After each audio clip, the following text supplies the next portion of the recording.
year of our Lord 1435, when the winds of Wallachia carried more rumors of war than songs of peace, a child was born into the house of Draculisht.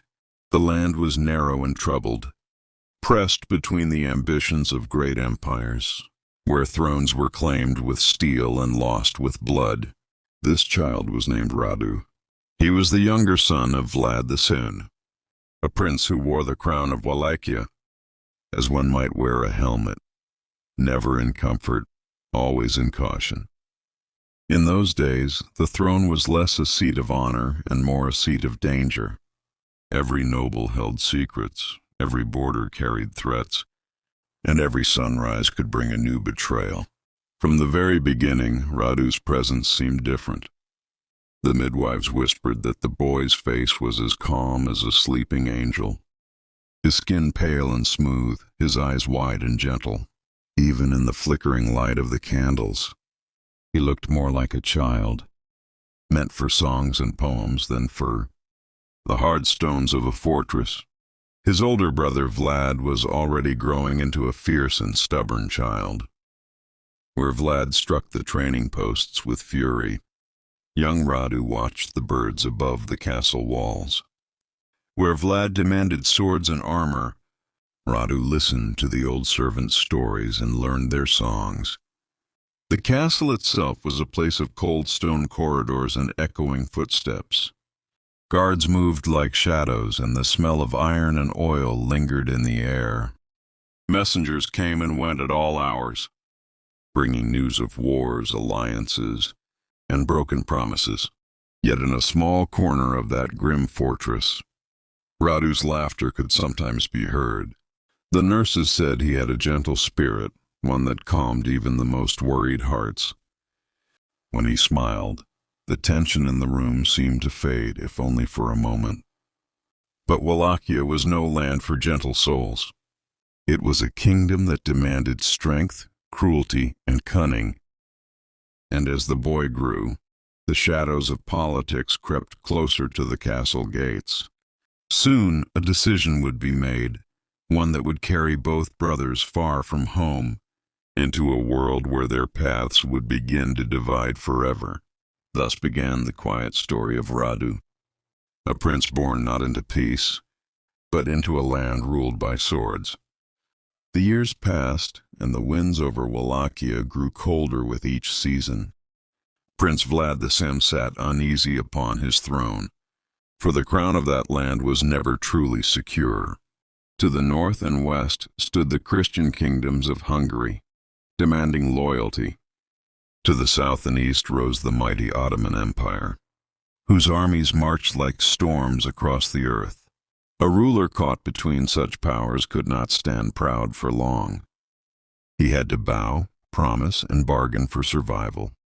And so a bitter decision was made. To prove his loyalty to the Ottoman Sultan, Vlad II agreed to send his sons to the imperial court. It was not a journey of honor nor of celebration. It was a pledge, one sealed not with gold or words, but with children. Vlad the elder was furious when he heard the news. He struck the stone walls with his fists and cursed the fate that dragged him away from his homeland. But young Radu, still gentle in spirit, did not shout or weep. He simply listened, his quiet eyes fixed upon his father's troubled face. On a gray morning, the brothers were dressed for travel. The sky hung low over the mountains, and the castle gates opened with a heavy groan. Horses stamped their hooves upon the frozen ground, and Ottoman guards waited in silence. Servants whispered prayers. Some wept softly, for they knew the boys might never return the same. Vlad mounted his horse with anger burning in his eyes. He looked back at the fortress as though trying to carve its shape into his memory. Radu climbed onto his saddle more slowly. He turned once toward the castle, where the towers rose like silent giants against the sky. A cold wind brushed his face, carrying the scent of pine trees and distant smoke. It was the smell of home, and he knew it might fade from his memory with time. The gates closed behind them, Their journey was long, passing through forests, rivers, and towns where strangers spoke unfamiliar tongues. Each mile carried them farther from the only world they had known. Vlad's heart grew harder with every step, but Radu watched the changing lands with quiet curiosity, his spirit bending like a reed instead of breaking like a branch. Before them lay the grand court of the Ottoman Sultan, a place of gold, silk, and hidden dangers. It was there, in that foreign world, that the two brothers would begin to change, in ways neither of them could yet imagine. After many weeks upon dusty roads and winding rivers, the two brothers were brought at last to the heart of the Ottoman world. Before them rose a city unlike any they had ever seen, a place of tall minarets, crowded markets, and walls that seemed to touch the sky. The air carried the scent of spices, roasted meats, and burning incense. Merchants called out in strange tongues. Silks of bright colors fluttered in the sunlight, and soldiers in polished armor stood watch at every gate. To the young princes of Wallachia, it felt like stepping into another world. They were led through vast courtyards and marble halls, where fountains sang softly and servants moved like shadows. Golden lamps hung from carved ceilings, and the floors were smooth as mirrors. Everything seemed richer, grander, and more orderly than the cold stone castle they had left behind. Yet beneath the beauty there was a quiet warning in the air. The boys were not guests. They were hostages. Vlad felt it at once. His jaw tightened and his eyes grew dark. He walked through the halls like a wolf forced into a cage. Every laugh, every whisper, every glance from the guards only deepened the fire in his heart. Radu, however, moved differently. He observed everything with silent wonder. The language sounded strange to his ears, but he listened carefully. The customs were foreign, yet he watched and learned. In the court, boys from many lands were trained together, sons of nobles, princes from distant regions, and chosen youths who were meant to serve the empire. They were taught riding, reading, manners, and the ways of diplomacy. Vlad fought the training with anger.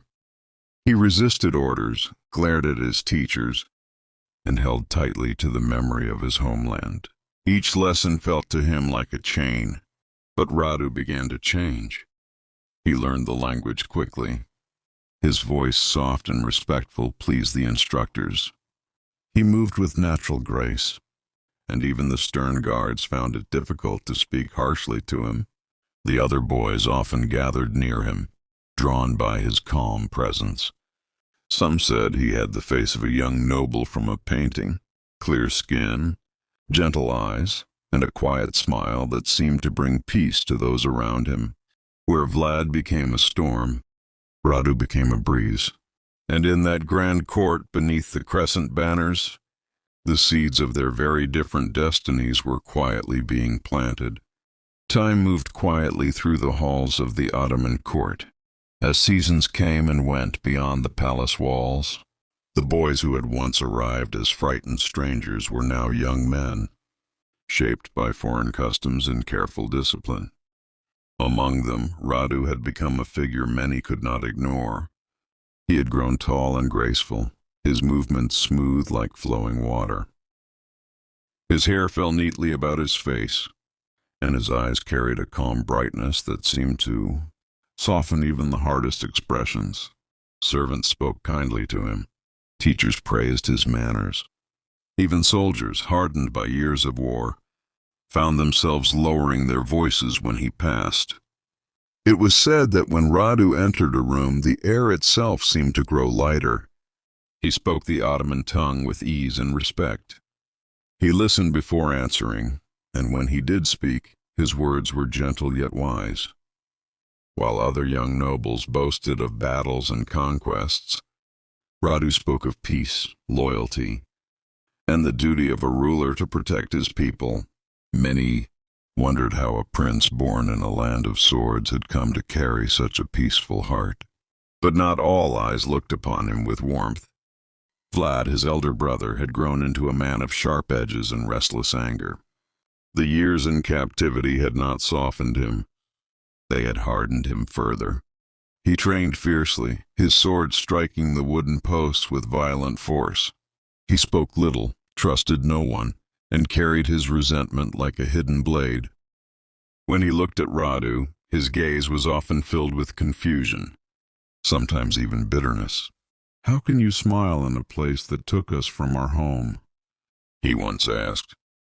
Radu did not answer at once. He simply looked out toward the distant hills beyond the palace walls. "If anger is all we carry," he said quietly, "then we will never be free, even if these gates open." Vlad turned away without a word. In the court, whispers began to spread. Some called Radu the beautiful prince. Others said he had the charm of a poet or the grace of a noble from ancient tales. Wherever he walked, he left behind quiet admiration. But beauty and gentleness were strange gifts in a world ruled by steel. Such qualities did not always lead to glory, and though Radu did not yet know it, his gentle nature would one day place him on a very different path from his brothers. Years in the Ottoman court shaped both brothers, but in sharply different ways. Vlad's spirit had hardened into iron, a blade ready to strike at any slight. Radu, by contrast, had grown into a calm and thoughtful young man, whose beauty and poise seemed almost otherworldly among the soldiers and courtiers. Yet even the gentlest light cast shadows, and the bond of brotherhood was beginning to strain. Vlad watched Radu closely. Each time his younger brother spoke with the sultan's advisors or offered counsel with quiet wisdom, Vlad's eyes burned with suspicion. "Why does he win favor without striking a blow?" he asked the tutors in hushed tones. "Why does the sultan smile at him while he frowns at me?" Radu never sought to compete. He cared little for recognition or applause. He preferred the soft rustle of books, the quiet laughter of children in the palace gardens, and the small acts of kindness that often went unnoticed. But the court noticed. Men whispered that Radu's charm was dangerous, that a prince so gentle could sway hearts and minds without a sword. Others admired him openly, drawn to his calm wisdom and serene demeanor.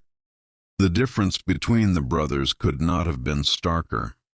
Vlad was fire, quick to anger, unyielding in pride.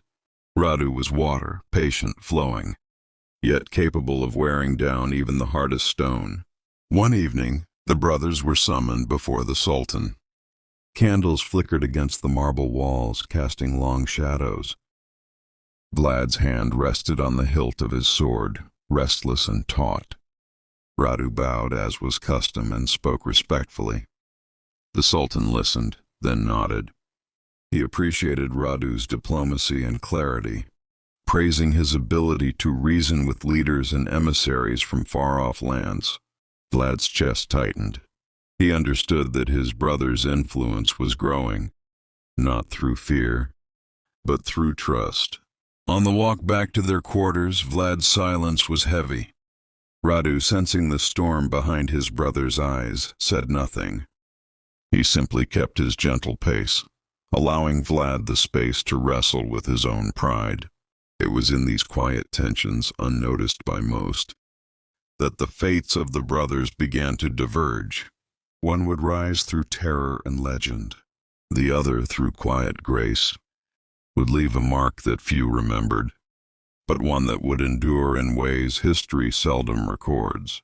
And so the seeds of rivalry, subtle and unseen, were planted in the palace of the Sultan, beneath walls of gold and shadow. Within the vast marble halls of the Ottoman court, Radu continued to flourish, not with sword or shield, but with mind and heart. While others sought glory in combat or cunning, he sought understanding. He read the histories of empires, studied the ways of kings and sultans, and listened, truly listened, to the men who governed the lands around him.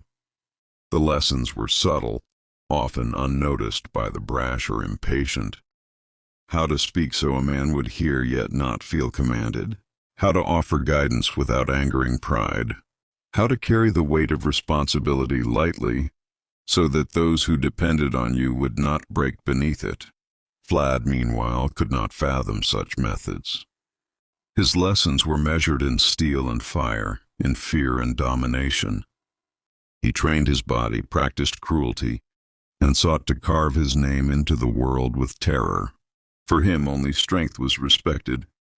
Only force ensured survival. Radu, on the other hand, learned that power could wear many faces.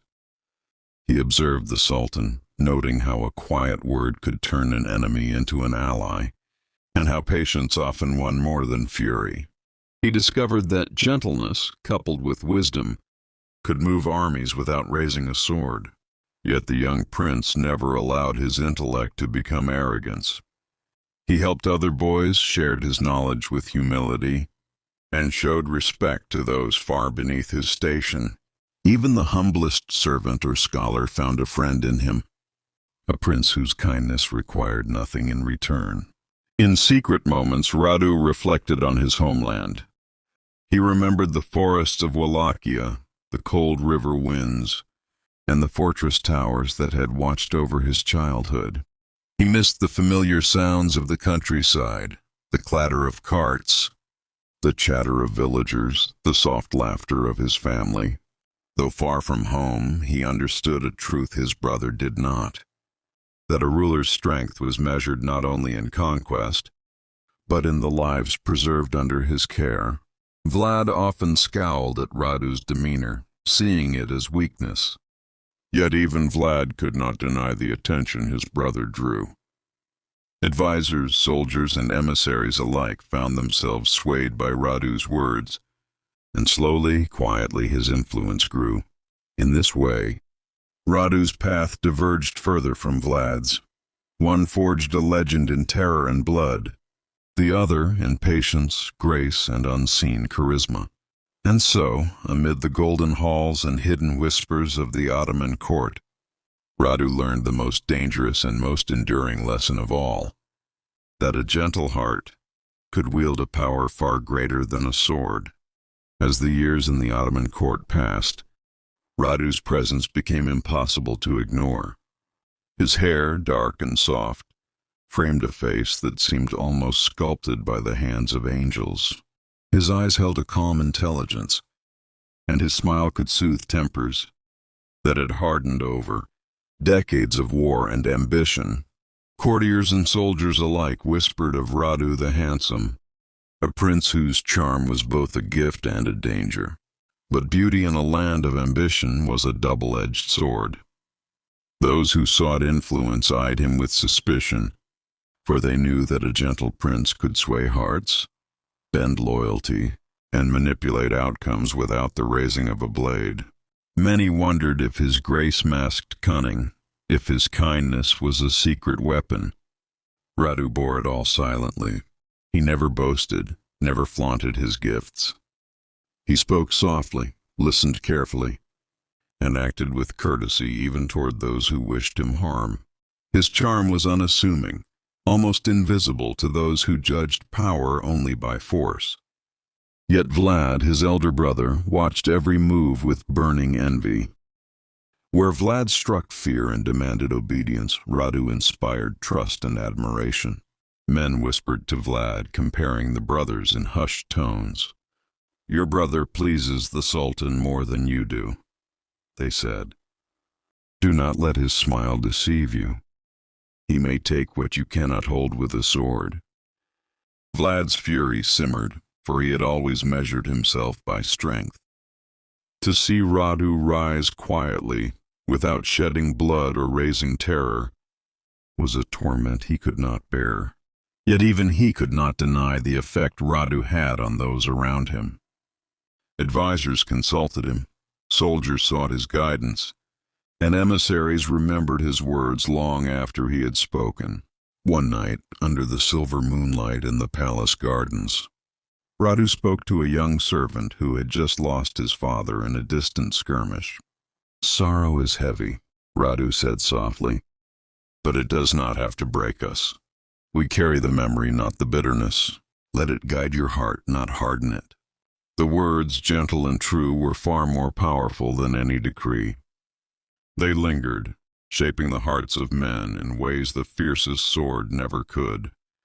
And yet, for all his beauty, his kindness, and his quiet wisdom, Radu knew that his path was precarious. In a world ruled by fear and blood, even the gentlest heart must be cautious, for envy and danger hid behind every golden door.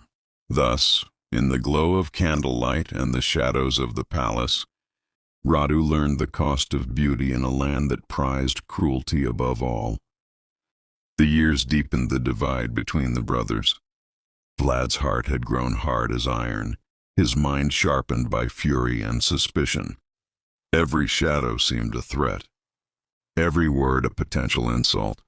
He measured the world with a blade and expected it to bend to force. Radu, however, remained a prince of quiet patience.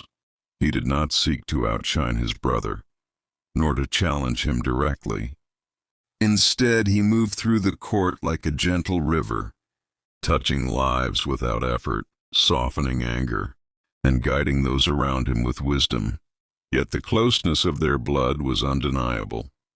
In rare moments, Vlad's scowl would soften when he saw Radu standing calmly at his side. There were memories of childhood, of times when swords were toys and laughter filled the castle halls of Wallachia.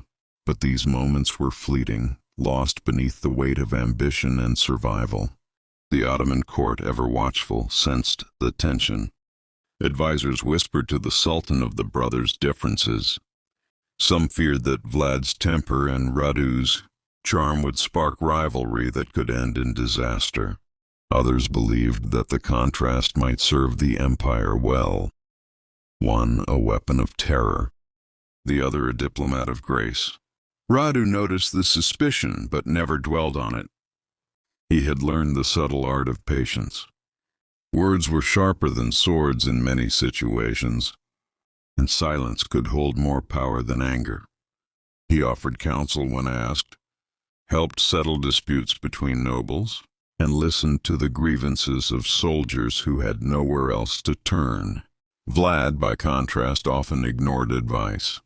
He trusted only himself and measured loyalty by fear. Yet even he could not escape the quiet influence of his brother. When decisions required diplomacy, even Vlad found himself reluctantly deferring to Radu's insight. One evening, after a long council of war and politics, Vlad finally spoke in a low voice. "Why did they follow you more than me?" he demanded, his eyes flashing with frustration. Radu looked at him steadily. "Because fear can bind them, brother," he said softly. "But trust can guide them. Both paths lead somewhere, but one leaves hearts behind, and the other carries them forward." Vlad said nothing, and the words hung between them like a distant shadow. Neither brother understood fully how their paths would diverge, yet the currents were already pulling them apart. In the golden halls of the Sultan's palace, under banners of crescent and silk, the seeds of destiny were quietly sown. One brother would rise as a legend of terror, the other as a figure remembered mostly for his grace, a prince of beauty and patience, slowly becoming the forgotten one. Life in the Ottoman court demanded more than skill or courage. It demanded loyalty, tested in ways subtle and cruel. Radu, though gentle in spirit, was no stranger to these trials. He understood that survival required not only obedience but wisdom, patience, and a steady heart. The Sultan often tested the young princes. Ambassadors arrived with veiled threats. Emissaries plotted behind velvet curtains, and spies whispered in shadowed corridors. Vlad met each challenge with ferocity, striking fear into all who dared oppose him. His anger was a weapon sharpened daily, and his reputation grew like a shadow across Wallachia.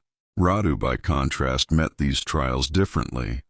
He observed, listened, and acted only when necessary. A calm word could diffuse a quarrel. A careful gesture could earn the loyalty of men who had served generations. In a land where cunning and cruelty were prized, his kindness was seen as weakness, but quietly it worked wonders. One day, a dispute arose between two governors over a border village. They had begun to draw swords before anyone could intervene. Vlad, nearby, would have chosen force, perhaps bloodshed. Radu stepped forward instead, his voice steady and gentle. "Let us speak before we strike," he said. "The land belongs to the people, not to our pride. Choose wisely, for the anger of men leaves wounds no sword can heal." His words, though soft, carried weight. The governors lowered their weapons, surprised by the authority in his tone.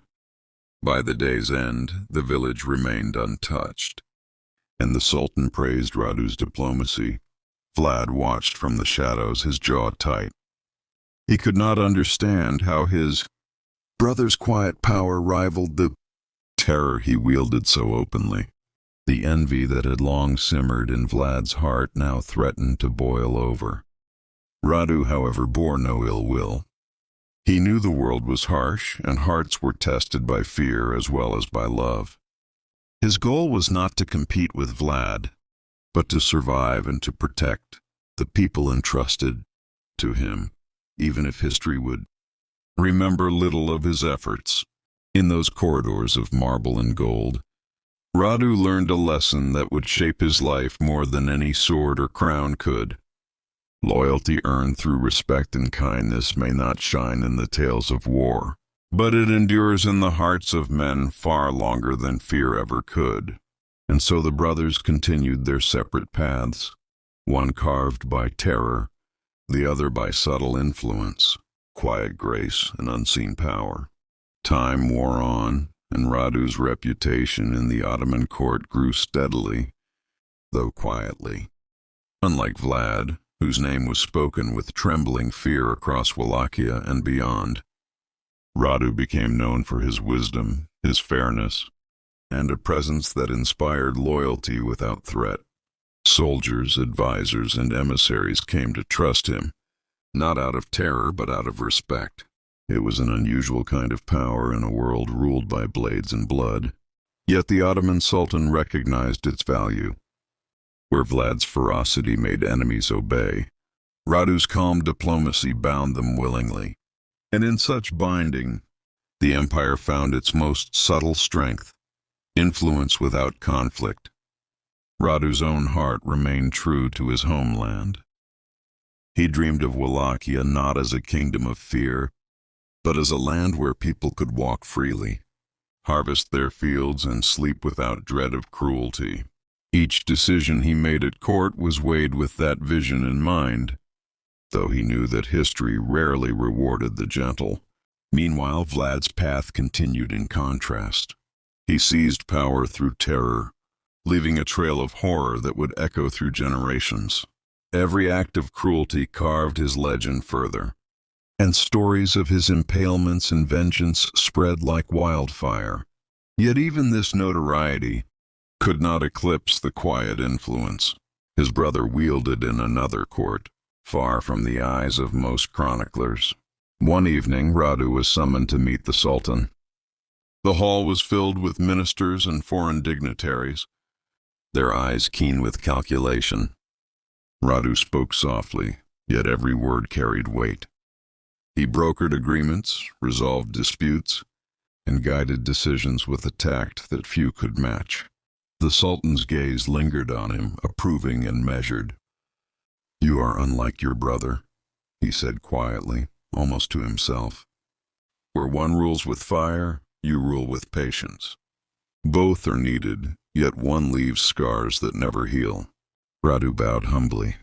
He felt no pride in such words. His strength was not in fame or fear, but in the quiet act of keeping peace, protecting lives and guiding men toward reason.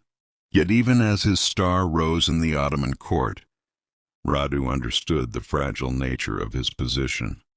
Gentle hearts are often overlooked, yet envy and danger lurk where least expected. He knew he must remain vigilant, for history is cruel to those who rule with kindness alone. And so, the Prince of Beauty and Patience continued to grow in influence, quietly shaping events, while the legend of his brother blazed like a wildfire in the annals of terror. Years had passed since Radu first arrived in the Ottoman court, a boy from Wallachia uncertain of the world beyond his homeland. Now he was a man, known for his calm wisdom, his beauty, and the rare ability to inspire trust where suspicion ruled. Yet even in his quiet success, he carried the weight of his family's legacy and the shadow of his elder brother, Vlad. The chronicles spoke of Vlad as a tyrant, a man whose cruelty had shaped an entire land. To the world, his name was fear itself. Radu, however, bore a different kind of influence, one unseen by the scribes of war. Where Vlad conquered through terror, Radu shaped loyalty through respect and guidance. Few remembered his deeds, but those who did knew the kingdom he touched remained safer, steadier, and more just. Radu often thought of Wallachia. The forests and rivers of his youth were distant memories now, yet they remained alive in his heart. He dreamed of returning one day not as a conqueror, but as a guardian. He hoped to see villages thrive, to meet the people whose lives had been touched by fear, and to offer them a gentler hand than history had known. But the road of patience and virtue was never easy. Envy stirred around him, both in court and in distant lands. Some questioned his loyalty, believing that a prince so gentle could not survive the ruthless games of power. Yet Radu endured not through violence, but through intelligence, grace, and an unwavering commitment to his principles. Vlad's shadow, long and dark, stretched over Radu's life. They rarely met after the early years in the Ottoman court. Yet the contrast between them was constant. One ruled with fear and brutality. The other ruled with subtle influence and unseen power. And though Vlad's story would echo through time, Radu's legacy whispered quietly, remembered by those whose hearts he had touched rather than those who feared his name. In his final years, Radu understood a truth few men grasp. Power is not always measured by blood or terror, but by the lives preserved, the trust earned, and the kindness extended even in a harsh world. He carried this understanding like a crown, invisible yet enduring, shaping history in ways that rarely find their way into the chronicles. And so Radu the Handsome, the prince whose beauty and wisdom rivaled even legends, became a figure of quiet influence, a life of light that flickered softly against the darkness of his brother's fame, slowly becoming the forgotten one. The year was 1475 when Radu the Handsome, Prince of Wallachia, drew his final breath far from the lands of his birth. The Ottoman court, once a place of uncertainty and peril, had become his home, though his heart had never truly left the forests, rivers, and mountains of his homeland, even in death. Radu's life reflected the quiet dignity that had marked him since boyhood. Unlike his brother Vlad, whose name would thunder across the pages of history, Radu left no horrifying tales, no legends of terror to immortalize him. Instead, he left behind memories, subtle and enduring, in the hearts of those who had witnessed his gentle authority, his wisdom, and his unseen power. Soldiers remembered a prince who listened. Advisors recalled a leader whose counsel was measured and fair, and servants spoke of a man whose kindness spared more lives than the sharpest sword. In these quiet acts, Radu's influence endured, though it seldom reached the ears of chroniclers or the pages of grand histories. Even in the distant lands of Wallachia, whispers of his deeds traveled slowly. Villagers who had once benefited from his subtle protection told stories in hushed tones. Merchants and emissaries remembered his fairness and clarity. And while few outside the palace would ever know his name, Those who did understood the rarity of his spirit. Radu had lived in contrast to his brother, whose legacy would be carved in fear and blood. Vlad's name became a legend of terror, feared and remembered for centuries. Radu's legacy, however, was gentler, quieter, yet no less profound. Where Vlad left scars, Radu left hearts shaped by trust and respect. As the candles burned low in the palace halls, and the golden banners of the Sultan's court flickered in the evening breeze, the story of Radu the Handsome remained quietly in the echoes of the people he had touched. He had been a prince who ruled without cruelty, a diplomat whose words carried weight, a man whose beauty was more than skin deep. And though history may have largely forgotten him, the unseen charisma of Radu endured in the lives he shaped and the hearts he guided. Thus ended the life of Radu the Handsome, forever, overshadowed by his brother's terror, yet remembered in ways history seldom records, as a prince of grace, patience, and unseen power.